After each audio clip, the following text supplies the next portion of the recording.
লালন ফকির বলেছেন, সময় গেলে সাধন হবে না। আমরা যখন জীবন সায়াহ্নে এসে পৌঁছাবো, অর্থাৎ জীবনের শেষ পর্যায়ে এসে পৌঁছাবো, আমাদের কি কি বিষয়ে আফসোস হতে পারে চলুন না সময় থাকতেই জেনে নেই। প্রথম আফসোস, আমাদের যিনি সৃষ্টি করেছেন স্রষ্টা, তার যথাযথ ইবাদত না করা। দ্বিতীয় আফসোস, আমাদের তিনি যে সময় দিয়েছেন, আমাদের সবচেয়ে গুরুত্বপূর্ণ জিনিস হচ্ছে সময়, সেই সময়টা আমরা যথাযথ ব্যবহার না করা। তৃতীয় আফসোস, আমাদেরকে যে প্রতিভা দিয়েছেন, হয়তো আমরা খুব ভালো লেখাপড়া পারতাম, খুব ভালো অ্যাথলিট ছিলাম, খেলাধুলায় খুব ভালো ছিলাম, খুব ভালো গান করতে পারতাম, ছবি আঁকতে পারতাম, যেটাই হোক, খুব ভালো বক্তৃতায় পারদর্শী ছিলাম, সেগুলোকে যথাযথ পরিচর্যা না করা। চতুর্থ আফসোস, সারা জীবন অর্থ উপার্জনের পিছনে দৌড়ানো, পরিবারকে, প্রিয়জনকে সময় না দেওয়া। পঞ্চম আফসোস, নিজের স্বাস্থ্যের, নিজের মানসিকতার, ভালো মন্দের যত্ন না দেওয়া। ষষ্ঠ আফসোস, যখন সময় ছিল তখন সুন্দর সুন্দর পৃথিবীর জায়গাগুলো না করা। সপ্তম আফসোস, পৃথিবী নিজের জীবনটাকে সম্পূর্ণ উপভোগ না করা।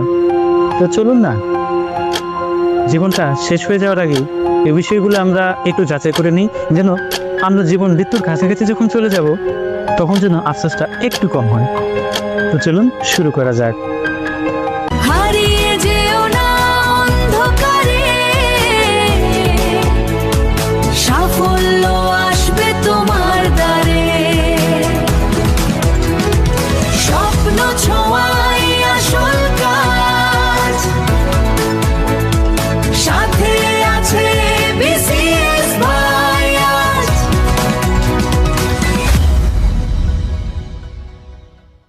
এখন প্রশ্ন হচ্ছে, আমরা আধুনিক সময়ে মানুষ কেন সময় নষ্ট করে?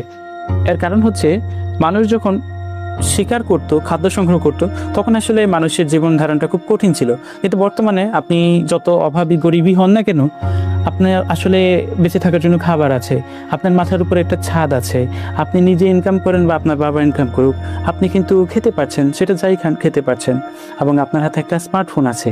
এখন সমস্যা হচ্ছে গিয়ে, আমরা সবসময় না ইনস্ট্যান্ট গ্র্যাটিফিকেশনটা চাই। এটা মানুষের ব্রেইন আল্লাহ এইভাবে তৈরি করেছে, যত দ্রুত সম্ভব, যত তাড়াতাড়ি সম্ভব সেটা আমরা চাই। এখন দেখেন, আপনি যখন 1 মাস চাকরি করেন, তারপরে আপনি বেতন পান, সেটা কিন্তু ইনস্ট্যান্ট না। এই জন্য চাকরিটা আমাদের কাছে কষ্ট লাগে। আপনি যখন জিমে যান, জিমে একদিন গেলেই কিন্তু আপনার 6 প্যাক হয়ে যায় না, এটাও ইনস্ট্যান্ট না। আপনাকে প্রচুর ঘাম ঝরাতে হয়, পরিশ্রম করতে হয়, খুব কষ্টের মধ্যে দিয়ে যেতে হয়, এটাও ইনস্ট্যান্ট না। এই জন্য মানুষের আসলে যেতে ভালো লাগে না জিমে। আপনি যখন পড়াশোনা করেন, একদিনে কিন্তু ফলাফল পান না, এজন্য পড়াশোনাও ভালো লাগে না। আসল কথা হচ্ছে, পৃথিবীর সবচেয়ে ভালো ভালো যে কাজগুলোর মাধ্যমে আসলে জীবনটা উপভোগ্য হয়ে ওঠে, জীবনের সত্যিকারের মিনিংফুল অর্থবহ কোনো কাজ, যেগুলো সবগুলো কাজ আসলে কঠিন। আপনি যদি একটা বই লিখতে চান, একটু উপন্যাস লিখতে চান, আপনি কিন্তু সহজে 1 মিনিটে কিন্তু পারবেন না। তাহলে সহজ কি? মানুষ সবসময় সহজটার জন্য যায়। আপনি যদি জিমে যাওয়ার চেয়ে কিন্তু আপনার বসে বসে পপকর্ন খাওয়া সহজ, আপনার পড়াশোনা করার চেয়ে কিন্তু আপনার ফোন চালানো খুব সহজ। এই যে বিষয়টা, এটাই হচ্ছে আসলে টেকনোলজি বা পশ্চিমারা এটা ব্যবহার করেছে আমাদেরকে কন্ট্রোল করার জন্য, মানুষকে পণ্য বানানোর জন্য, যে আমরা আসলে সহজটার দিকে চলে যাই, আমাদের ব্রেন সহজটা চায়। তো আমরা এই জন্য ফেসবুক, ইউটিউব, টিকটক, রিলস, এই রিলসগুলো বা ভিডিও গেম আমরা কেন দেখি? কারণ আমরা ইনস্ট্যান্ট একটা মজা পাই, ডোপামিন নিঃসরিত হয় আমাদের ব্রেনে। কিন্তু আসলে এগুলো কি আমাদের জীবনে কোনো কাজে লাগে? আপনি আজকে সারাদিনে কয়টা রিলস দেখেছেন, কয়টা মজার মজার ভিডিও দেখেছেন, সেগুলো কি মনে করতে পারবেন? বা আদৌ কি এগুলো আপনার জীবনে কাজে লাগবে? গবেষণা বলে যে মানুষ 10 বছরের মধ্যে, গড়পড়তা একজন মানুষ প্রায় 1.5 বছর, 1 বছর 6 মাস এক টানা ফোন চালায়, অথবা তার সেলফোনে শুধু শুধু সময় নষ্ট করে। এটা শুধু একটা হিসাব। তাহলে আপনার জীবনের প্রায় 1/3 সময় আমরা এই কাজে ব্যয় করি, কিন্তু এই কাজের আউটপুট কিন্তু কিছু না।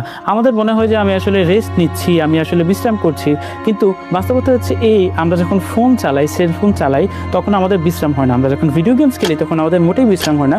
আমাদের ব্রেন আরও বেশি, আমাদের ব্রেন থেকে এনার্জি খরিত হয়। তো এটা আসলে কোনো বিশ্রাম নয়। তাহলে এখন কি করবেন?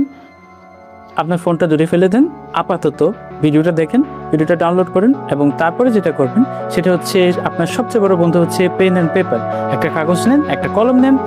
আপনার দীর্ঘদিন ধরে জমে থাকা যেসব কাজ আপনার দীর্ঘদিন ধরে করার কথা ছিল কিন্তু আপনি ফোন চালাতে চালাতে ভুলে গিয়েছেন, সেই কাজগুলো লিখে ফেলেন। এটা হতে পারে আপনার পড়াশোনা, হতে পারে আপনার প্রিয়জন কাউকে ফোন দেয়া, হতে পারে এরকম অনেক গুরুত্বপূর্ণ কাজ। 3 থেকে 4টা কাজ বা 5টা কাজ লিখেন। 5টা কাজের মধ্যে সবচেয়ে গুরুত্বপূর্ণ 3টা কাজ যেটা, সেই 3টা কাজ এখনই শুরু করেন। আরেকটা মজার সাইকোলজি মানুষের হচ্ছে, মানুষের সবচেয়ে কঠিন কাজটা হচ্ছে মানুষ শুরু করতে ভয় পায়, মানুষ শুরু করে না। এবং মানুষ যদি কোনোভাবে একটা কাজ শুরু করে, ধরেন পড়াশোনা, এবং সে কিন্তু সেটা শেষ করতে চায়, এটা মানুষের আরেকটা ভালো মেকানিজম।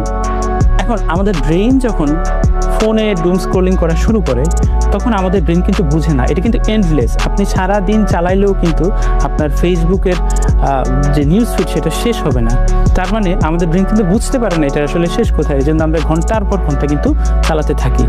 তো মূল কথা হচ্ছে আপনি শুরু করেন, দেখবেন অনেক দিনের জমে থাকা কাজ শুরু করার পরে শেষটাও আপনি করতে পারবেন।